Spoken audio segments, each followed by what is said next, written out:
জামালপুরের দেওয়ানগঞ্জে মৃত গরুর মাংস বিক্রির অভিযোগ। হাতে নাতে ধরা পড়ে পালালো কসাই। পবিত্র এই রমজান মাসে শয়তানও নাকি ছুটিতে থাকে, কিন্তু বিশ্বাস আর মানবিকতার সব সীমা ভেঙে মৃত গরু জবাই করে সেই মাংস বাজারে বিক্রির চেষ্টার ঘটনায় স্তব্ধ স্থানীয় মানুষ। প্রকাশ্যে আসতেই কসাই পালিয়ে গেলেও রেখে গেছে আতঙ্ক, ক্ষোভ আর এক গভীর প্রশ্ন। লাভের লোভে মানুষ এতটা নিষ্ঠুর হলে আমরা কি খাবো, কাকে বিশ্বাস করব?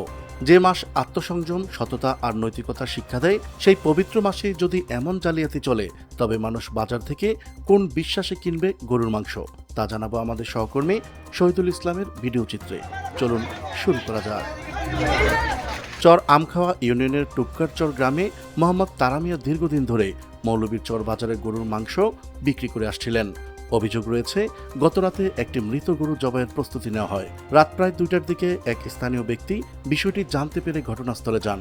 সেখানে গিয়ে দেখেন একটি গরু বস্তা দিয়ে ঢেকে রাখা হয়েছে এবং জবাইয়ের প্রস্তুতি চলছে। অভিযোগ অনুযায়ী ওই ব্যক্তি বিষয়টি নিয়ে প্রশ্ন তুললে অভিযুক্ত কসাইয়ের সঙ্গে তার আমি আসছি,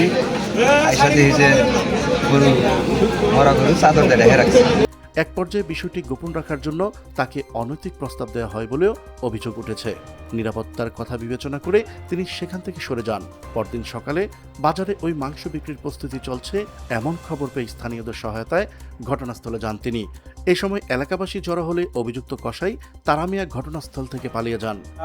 সামাজিকভাবে আমাদের যে এই মূল ভিতরে বাজার ব্যবসায়ী যে সমিতি রয়েছে, তার সভাপতিতে আমরা আলোচনা সাপেক্ষে আমাদের যে দেওয়ানগঞ্জের উপজেলা নির্বাহী অফিসার, আমি তার স্যারের সঙ্গে আমি কথা বলেছি। আমাদের যে প্রাণী সম্পদ ডক্টর মিজানুর রহমান, তার সঙ্গে আমরা কথা বলেছি।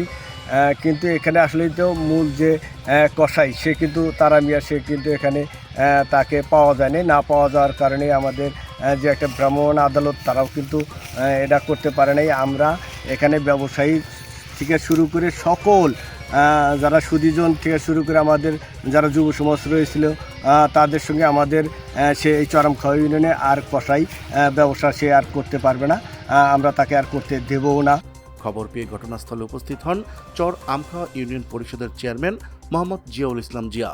স্থানীয়দের উপস্থিতিতে যাচাই বাছাই শেষে গরুটি মৃত ছিল বলে প্রাথমিকভাবে প্রমাণিত হয়। পরে জনস্বাস্থ্যের বিষয়টি বিবেচনায় নিয়ে জব্দকৃত মাংস নষ্ট করার ব্যবস্থা নেয় ইউনিয়ন পরিষদ। এই ঘটনায় এলাকায় চাঞ্চল্য সৃষ্টি হয়েছে। স্থানীয়রা অভিযুক্তের বিরুদ্ধে প্রয়োজনীয় আইনগত ব্যবস্থা নেওয়ার দাবি জানিয়েছেন। এ বিষয়ে দেওয়ানগঞ্জ উপজেলা নির্বাহী কর্মকর্তা মোহাম্মদ মুরাদ হোসেন বলেন, আমরা খবর পেয়েছি, গোস্তগুলো ধ্বংস করার নির্দেশনা দিয়েছি। তবে কসাই পালাতক থাকায় তাৎক্ষণিকভাবে প্রশাসনিক ব্যবস্থা নেওয়া সম্ভব হয়নি। প্রিয় দর্শক, আজ এ পর্যন্তই। দেখা হচ্ছে পরবর্তী ভিডিওতে। ততক্ষণ পর্যন্ত মহান আল্লাহ তাআলা সবাইকে ভালো রাখুক, সুস্থ রাখুক। আল্লাহ হাফেজ।